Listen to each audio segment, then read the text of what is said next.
Psy, penyanyi Korea Selatan, Park Jae-sang, lahir tanggal 31 Desember tahun 1977, dikenal secara profesional sebagai Psy, adalah penyanyi, rapper, penulis lagu, dan produser rekaman Korea Selatan.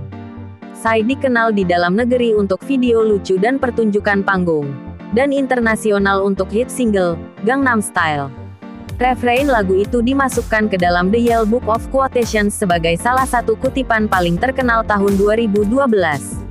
Pada tanggal 23 Oktober tahun 2012, Psy bertemu dengan Sekretaris Jenderal Perserikatan Bangsa-Bangsa Ban Ki-moon di markas besar PBB, di mana Ban menyatakan keinginannya untuk bekerja dengan penyanyi itu karena jangkauan globalnya yang tidak terbatas.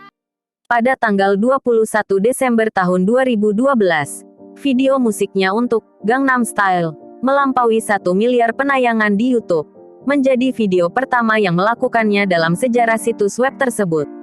Psy kemudian diakui oleh media sebagai Raja YouTube. Pada tanggal 31 Mei tahun 2014, video untuk Gangnam Style Psy mencapai 2 miliar tampilan. Pada Maret tahun 2022, ini adalah video ke-11 yang paling banyak dilihat di YouTube, dengan lebih dari 4 miliar tampilan. Pada bulan Desember tahun 2012, MTV mencatat kebangkitan Psy dari sedikit dikenal di luar Korea Selatan, menjadi dipuji sebagai bintang viral 2012. Pada tanggal 31 Desember tahun 2012, Psy tampil dalam perayaan malam tahun baru yang disiarkan secara global dengan rapper Amerika MC Hammer di atas panggung di depan lebih dari 1 juta orang di Times Square, New York City. Setelah kepergiannya dari Young Entertainment pada tahun 2018, ia mendirikan perusahaannya sendiri, P-Nation, pada tahun 2019. Masa muda, Park Jae-sang lahir pada tanggal 31 Desember tahun 1977, dari keluarga kaya di distrik Gangnam, Seoul, Korea Selatan. Ayahnya, Park Won-ho, adalah ketua eksekutif di corporation, produsen peralatan manufaktur semikonduktor yang terdaftar di Bursa Korea. Ibunya, Kim Yang-hee, memiliki beberapa restoran di Gangnam.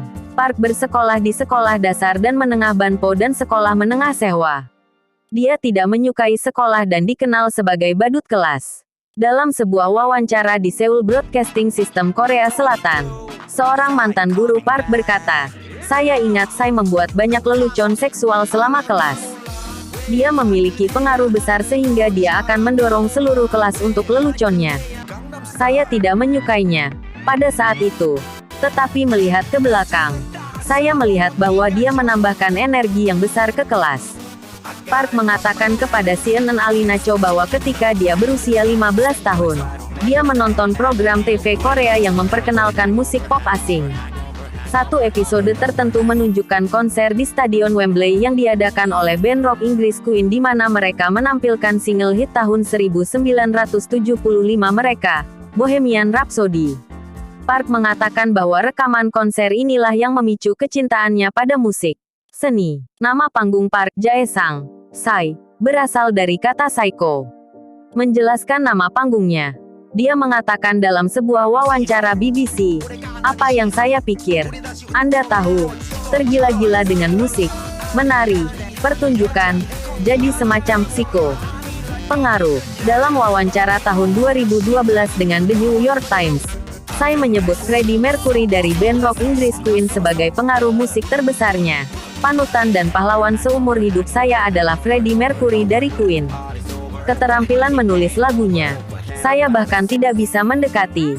Tetapi kecakapan memainkan pertunjukannya, saya mempelajarinya dari video. Saya nomor 1 di Inggris sekarang. Jadi jika saya memiliki kesempatan untuk pergi ke sana, saya ingin bertemu Queen dan memberitahu mereka betapa saya terinspirasi oleh musik mereka." Psy juga mengungkapkan bahwa satu selebriti yang paling ingin dia temui adalah aktor Amerika Tom Cruise, yang membantu mempopulerkan Gangnam Style di Twitter dan men-tweet apakah Psy akan menjadi lawan main yang baik di masa depan Gangnam Style. Petik 2. Psy dikenal karena selera humornya dalam konsernya, di mana ia meniru penyanyi wanita seperti Park Ji-yoon, Lee Hyori, Lady Gaga, dan Beyoncé.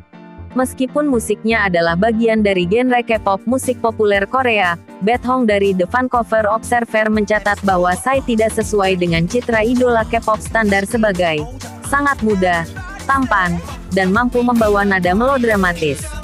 Lucy Williamson dari BBC mengakui Psy sebagai bintang musik terbaru dan terbesar Korea Selatan, tetapi juga menggambarkannya sebagai tidak sopan, tidak dapat diprediksi, dan dia tidak terlihat seperti idola Korea pada umumnya. Sarah Carlton dari Reuters menyebutnya sebagai penyanyi pop Korea Selatan yang gemuk, yang telah menemukan ketenaran dan popularitas di lautan bintang K-pop yang cantik. Di Korea Selatan, beberapa orang menyebutnya penyanyi aneh, sementara yang lain menganggapnya sebagai antitesis dari apa yang populer dalam musik pop Korea. Chelsea Handler dari Chelsea akhir-akhir ini dengan bercanda menggambarkan Psy sebagai Ricky Martin Korea, serta simbol seks, selama perkenalannya di acara itu. Sementara Gil Kaufman dari MTV menggambarkan penyanyi itu sebagai salah satu sensasi pop terbesar di dunia. Kehidupan pribadi. Pada tanggal 14 Oktober tahun 2006, Psy menikah dengan Yoo Hye Yeon, seorang mahasiswa cello di Universitas Yonsei dan pacarnya selama 3,5 tahun. Menurut sistem penyiaran Korea, pasangan itu diperkenalkan oleh seorang kenalan bersama. Mereka memiliki putri kembar. Psy menganggap Gangnam Style sebagai pencapaian terbesar dalam hidupnya. Psy menyelesaikan pembelian unit kondominium di Westwood, Los Angeles, California, pada November tahun 2012. Satu laporan media mengantisipasi bahwa Psy melakukan pembelian untuk pindah ke Los Angeles setelah penandatanganannya dengan manajer musik yang berbasis di AS, Scooter Braun. Dalam wawancara Juli tahun 2013 dengan The Sunday Times, Psy menyatakan bahwa dia memiliki masalah minum, mencatat bahwa satu-satunya saat dia tidak minum alkohol adalah ketika dia mabuk. Masalah hukum. Pada akhir 2001, Psy ditangkap karena merokok dan memiliki marijuana dan dijatuhi hukuman 25 hari penjara. Akibatnya, ia tidak dapat berada di ranjang kematian kakeknya karena ia meninggal karena kanker, atau menghadiri pemakamannya. Selama wawancara pada tahun 2012 Psy menyatakan, "Saya sangat dekat dengannya. Saya tidak ada di sana di pemakaman. Saya akan menyesali ini selama sisa hidup saya.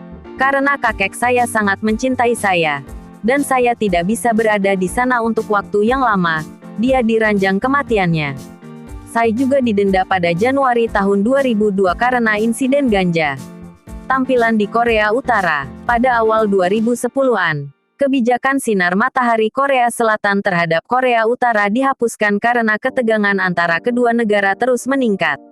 Alhasil, Psy beberapa kali diinterogasi oleh media terkait pandangannya tentang Korea Utara. Pada tanggal 13 April tahun 2013, Psy menghadiri konferensi pers di mana ia menyatakan penyesalannya tentang konflik negaranya dengan Korea Utara dan menggambarkan situasinya sebagai tragedi. Dia juga mengungkapkan harapan bahwa suatu hari nanti orang Korea Utara dapat menikmati musiknya sebelum menjelaskan bahwa tugasnya adalah membuat semua orang, termasuk orang Korea Utara, tertawa. Tepat sebelum dimulainya konser di Seoul, Psy menambahkan, "Malam ini saya dan 50.000 orang Korea, kami akan bernyanyi dengan keras. Kami akan berteriak keras dan kami sangat dekat dengan mereka. Jadi mereka Korea Utara dapat mendengarnya." Dalam sebuah wawancara dengan The Daily Beast situs web berita Amerika, Psy diminta untuk memberikan pendapatnya tentang ancaman terbaru Kim Jong-un terhadap Korea Selatan dan Amerika Serikat. Yang dia jawab, "Yah, sebagai seorang entertainer, saya tidak ingin berbicara tentang politik. Sebagai warga negara Korea, saya ingin perdamaian. Hanya itu yang bisa saya katakan. Saya ingin perdamaian permanen." Demikian video kali ini. Jangan lupa untuk like, komen, share dan subscribe channel ini agar terus berkembang. Terima kasih.